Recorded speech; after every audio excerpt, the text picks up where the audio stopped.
چې کله دا آیات مبارکه را نازل شو چې پتا سو کې څوک دی هغه کس چې الله لقرض ورکي نو الله به ول دوچن ورکي. عبداللہ ابن مسعود رضی اللہ تعالی عنہ فرمائی یو صحابی دی ابو الدحداح نومی دی ابو الدحداح رضی اللہ تعالی عنہ راغ نبی کریم صلی اللہ علیہ وسلم توئی اللہ زمون قرض غواړي.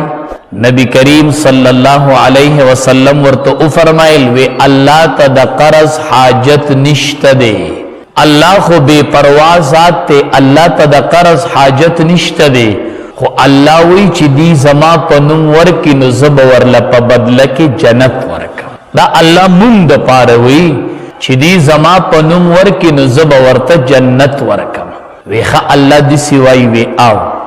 وی دا اللہ حبیب تا تا علم دے چی زد دو باغون مالکم زما پا ملکیت کی دو باغون دے. دا اللہ حبیب ما دوارا دا اللہ پلار کے خرچ کر. نبی کریم صلی اللہ علیہ وسلم ورطا فرمائی ندیسی بنکے دا یو باغ با دا اللہ پلار کے خرچ کی او دا یو با دا خپل بچو دا نفقی دا پارا باقی پری دا با پخپل اہل و عیال خرچ کے او دا یو با صدقہ کی. اغوی ٹک دا دا اللہ حبیب وی کم باغ چی مشتمل دے پا شپک سو کجورو باندے شپک سو ڈکی پکی ولاڑو دا کجورو. دا اللہ حبیب اقا شپگ سو ڈکو والا باغ چی شپگ سو کجوری پکی ولاڑی دے غمی ورک چکور تراغ نخپلی بی بی توائی وی ما اغا باغ ورکو چی کم کی شپگ سو کجوری ولاڑی وی بی بی ورتوائی مبارک شا دیر اخکولی سودا دے وکڑن دیر اخکولی سودا دا خو زمون دا اخیرت سودا دا. کوئی صحابی چراغ نبی کریم صلی اللہ علیہ وسلم او فرمائل چی ابو الدحداح رضی اللہ تعالیٰ عنہ لرب العالمین پا جنت کے دیر میواداری ونی اللہ ورکللے او پاخ پاخ محلون ورلا اللہ ابو الدحداح رضی اللہ تعالیٰ عنہ پا جنت کے ورکلل. دو دنیا کے ورکلل اللہ تبارک و تعالیٰ بدل پا جنت کے ورکلل. تو دو دنیا باغ ورکینو اللہ بتالا پا جنت کے باغ ورکی. نبی کریم صلی اللہ علیہ وسلم فرمائی داو مرزاکم بالصدقہ دخپل مرضیانو علاج اکی پا صدقی سر. علاج سنت تے دا سنت طریقہ دا مریض لبا علاج کے ڈاکٹری دوائی بکئی حکیمی دوائی بکئی خود دی سر صدقہ ورکوا اکثر مریض دا صدقی پا وجہ کی. نبی علیہ السلام فرمائی داو مرزاکم بالصدقہ دخپل مریضانو علاج کوئی پا صدقی سر. امام بخاری رحمت اللہ علیہ لکلی دیوی عبداللہ ابن مبارک رحمت اللہ علیہ لیو کس راغے ورطوی چی حضرت دا اوو کالو نمی پدی زنگون کی زخم دے اوو کالے اشول او اغی زخم نوی نزی او اغی زخم نخکی گی اوو کالمی اشول. وی عبداللہ ابن مبارک رحمت اللہ علیہ ورطو فرمائل چی زمان رائی دادا چی تیو کوئی اوباسد اوبو نو چې دا اغی کوئی نا اوبه شروع شي کنا نو الله بستا د زنگون نا اوی نا ودره اغا چی تا کوئی اوباسی او دا اغی نا اوبه چالو شي او خلق تا نا پا شروع شي نوی الله بستا د زنگون نا دا اوی نا ودره او دق شانتی اشول چی اغا کوئی وکنستو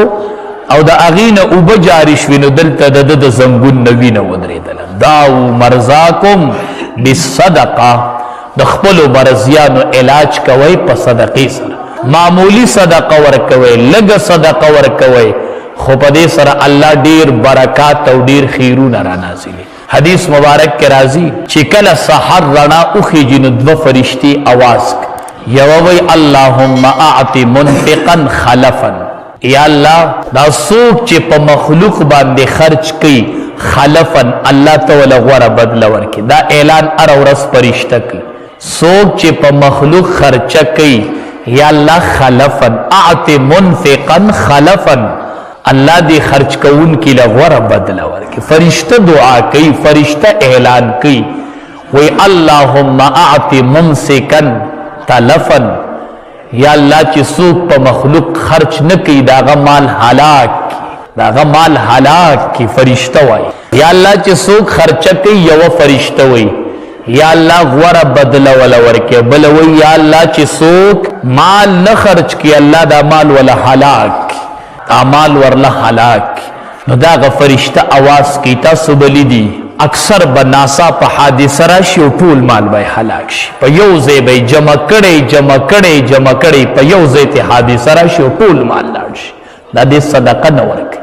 دا دې په مخلوق نه لګي. نو فرشته وی الله هلاک کی ولا د دې سیمال نه څه فائدہ چاغي نه مخلوق ته پیدا نه. حدیث مبارک کې راځي د قیامت په ورځ به صدقه د بنده سوري وي، سوري قیامت کې به د هر سړي د سوري ضرورت، هر سړی به خلوق، هر سړی یومئذ شأن یغنی، د هر سړي به یو شان چې د بل نه به بے پروا کړي، د بل څه فکر به یې نه، د بچی فکر به نه، د ملګری به نه، د بیبي به نه. شأن یغنی په دغه ورځ باندې دا صدقه چې دا به د بنده سوري. مونږ خیال لده کړي مونږ چې صدقه ورکو نو مونږ سړی ته ګورو، د تو ګوره یاره دې د صدقې قابل نه ورکم که ور نکم، یاره په دې ځای کې به خرج کول خی که ښه به نه، په دې کې به خی که به ښه نه. مونږ سړی ته ګورو. حدیث مبارک کې راځي وایي چې کله بنده صدقه ورکي، کدی چاله ورکي او کدی په مدرسه کې ورکي او کدی په جماعت کې ورکي او کدی بل چاله ورکي، چې صدقه ورکي نو دا صدقه د الله تبارک وتعالی خلاص تلاړ شي. دا الله له ورکول دي سړی ته مګوره، مدرسې ته او جماعت ته مګوره. دا اول د الله په نوم زینوي، دا صدقه چې دا د الله خلاص ته ورشي. من صدقه بعدل تمر، څوک چې صدقه وکي د کجوري مره، د کجوري مره د یوې کجوري په برابرۍ صدقه وکي. یو کجوره څومره کم قیمت لري، کیلو په 300-400 روپۍ ده، نو یو کجوره چې به د هغې به 100 روپۍ راغی. حدیث مبارک کې راځي چې څوک صدقه وکي په اندازه د کجوري، لکه د کجوري مره یوې کجوري مره قیمت ورکي، نو دا د الله خلاص تلاړ شي او الله تبارک وتعالی یربي د دې صدقې تربیت کوي، پالنه کوي. پالنه لکه څنګه چې موږ د اس بچي پالو چې دا غټ شي کنه، نو وی دقه شان الله د دې صدقې پالنه کوي چې میدان محشر شي او د طول شروع شي و یو غر براش، دا هغه صدقه د غر ته برسیدلی، د کجوري مره به ورکړي او دا غیره به یو غر جوړ شوی. دی به وی یا الله ما خپل عمل نامه ولیدله، پاغي کې خو ما دا عمل نو لیدلې، دا غر چراغه دومره غټ عمل خو ما نو لیدلې. ارشاد به ورته وشي چې دا هغه صدقه چې تا ورکړې وه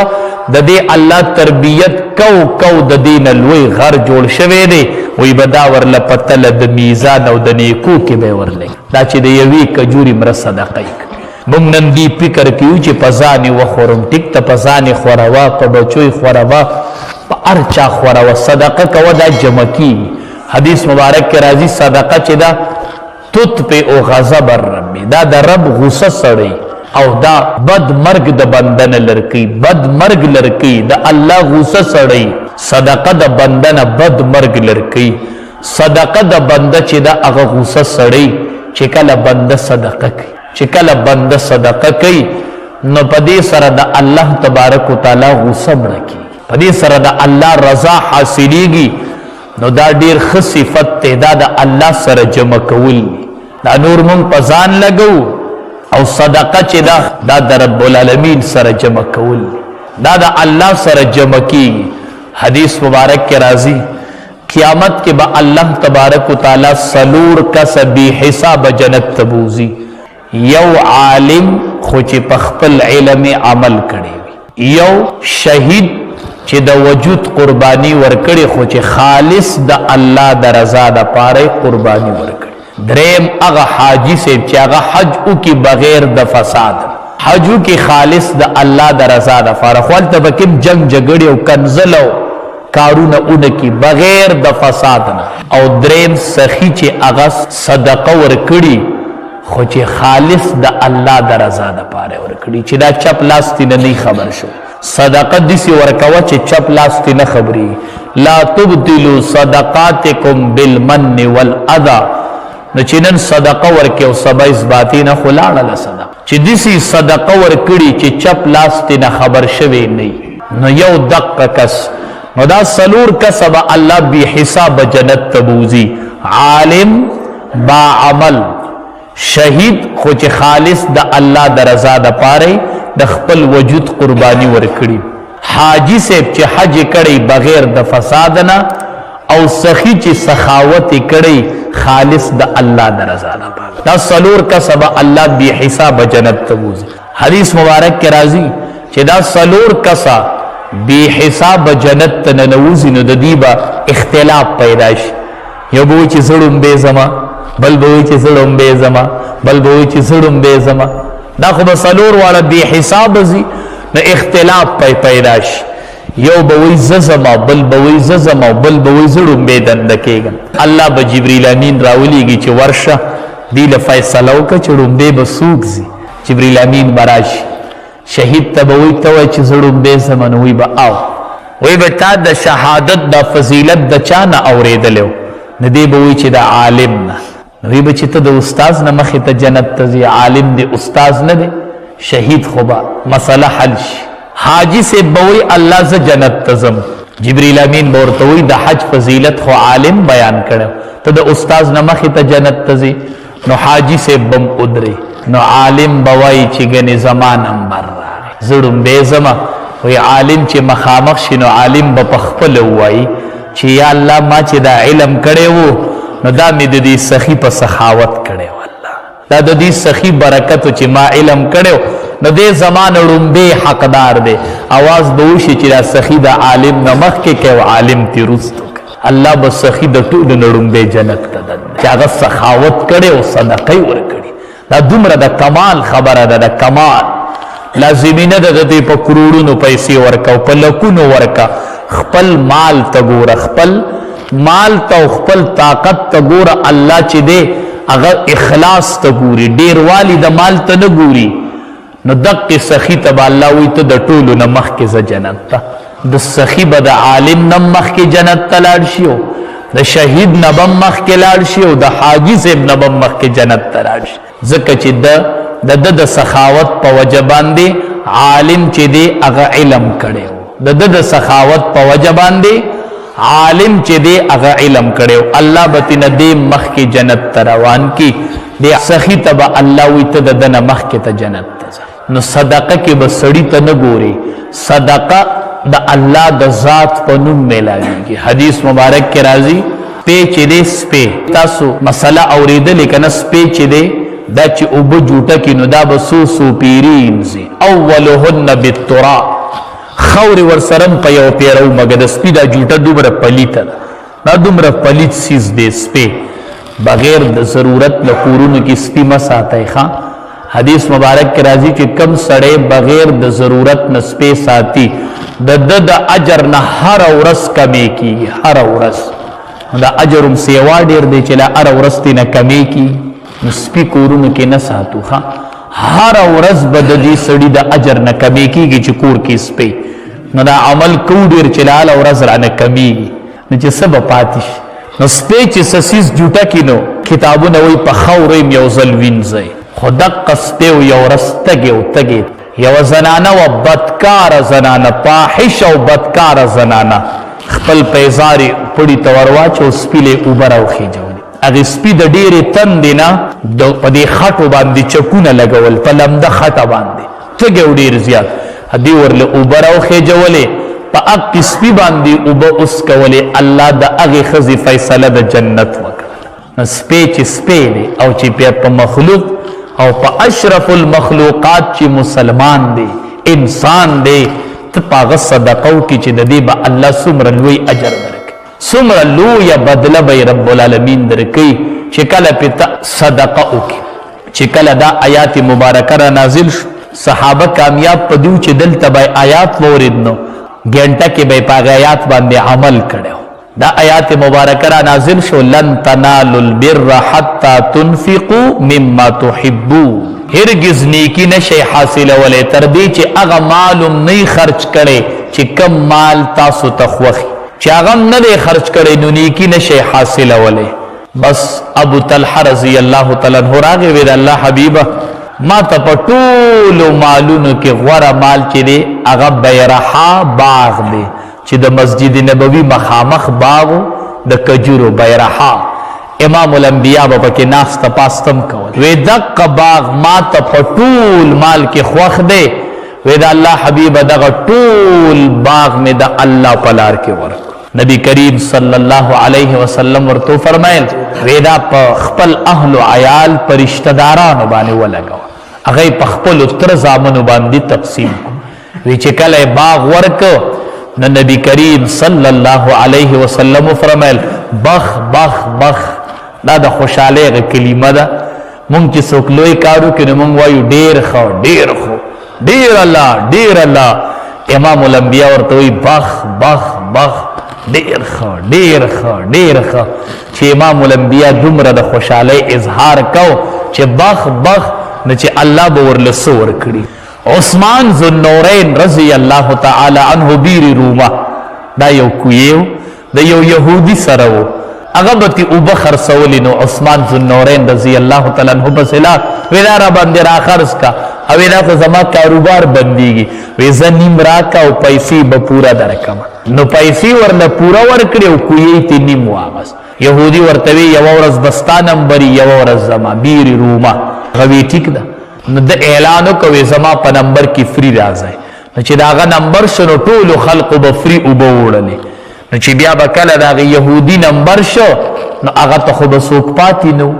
هغه په نمبر به خوش نو هغه ورته وی راشه دا نیم پسیم والا زه اوس په دې نیم سکوم نو هغه نیم واغستو او ټول مخلوق ته وقف کوي راځي او بتس کوي چې څومره خلق به وبس کلی سمر زناور بتی وبسکلی حشرات الارض بتی نزبسکلی دا سمر لویا صدقه دا تا ذہن کشتا چی دیسی یو صدقه چی تب مڑی اغب چلیگی زان لپی ذہن ورواچوا زان سر محاسبه وکړه چې سدی کړی دی سشتا دے چې ستا د مرگ نه پس په بیا تا ته میلاویږي نو هغه بیر روما ورکو بیر روما واغسته وقف کو راځي او بتی نسکی فری صدقه باندې الله ډیر سور کی منصور ابن عمار رحمت الله علیه یو پیر تقریر کو یو کس راغه سوال وکوي مال یو سلور درهم پکار دی نو منصور ابن عمار رحمت الله علیه سو پول ورنکی نو د یو يهودي غلام ناسو اپاسید وی زب ول ورک سلور دراهم ول ورکل خودی منصور ابن عمار رحمت الله علیه ته ما ته سلور دعاګانې وک غورتی و بکم وی کم دعا وی اول دعا خداو کچی ز غریبیم چې الله می مالدار کی هغه غلام ورته ز غریبیم چې الله می مالدار کی هغه وی ټیک د دعا وکړه الله دې مالدار کی وی دیما وی زمان مالک چې دی هغه يهودي دی دعاو کچی الله مسلمان کی دویمه دعا وکړه وی یا الله د مالک چې دی الله هغه مسلمان کی وی درېمه دعا داو کچی ز غلامیم چې الله ما آزاد کی وی الله آزاد کی وی درېم دعاو کې چې الله زما او زما د مالک ګناهونه معاف هغه وکړل چې دا غلام لیټ راغی هغه مالک ورته وی ایثار شو منصور ابن عمار رحمت الله علیه تقریر کو کس سلور درهم او غختل ما ورل ورکل اگر ات سلور دعاګانې وکړل وی کومې دعاګانې وی اول دعا دا و چې ما ورته وی ز غریبیم دعاو کې چې الله می مالدار کی وی تاسو درهم ورکړي وی سلور وی هو سلور زره والا سلور زره والا بلس دعا ما چې یا الله نه خو یو قبول شو چې الله ز غریب ما مالدار دین می ورته وی چې دعا او کز غلامم چې الله می آزاد کی هغه ورته وی انت حر لوجه الله د الله د پاره می آزاد کړی ځه وی درېم دعا سوا ما چې یا الله زما د مالک اسلام نصیب کی چې دا مالک می مسلمان شي هغه مالک وی اشهد ان لا اله الا الله واشهد ان محمد رسول الله ویسلورم اس دعا ویسلورم دعوا چې یا الله زما او زما د مالک ټول گناهونه معاف کړي هغه مالک ورته وی دا درې زما په وس کې نو ما وکړل او دا یو چې چا په وس کې دی هغه وکړي دا درې زما په وس کې او زما گناهونه بخل او ستا گناهونه بخل خدا الله په وس کې دي هغه دی الله وکړي چې د شپې هغه مالک د شو خوبي ولیدو رب العالمین ورته خوب کې وی چې ستا پس قدرت کی سو هغه تا وکړلو او چې زما په قدرت کی هغه د ما ته پرې خودل ستا گناهونه مې معاف کړو د غلام مې دلم معاف کړو هغه تقریر چې کو منصور ابن عمار دا هغه مې معاف کړو او دا تقریر چې چوریدو دا ټول گناهونه مې معاف کړل الله ډیر غنی ذات ته الله ډیر بدله بندل ورکی ډیر بدله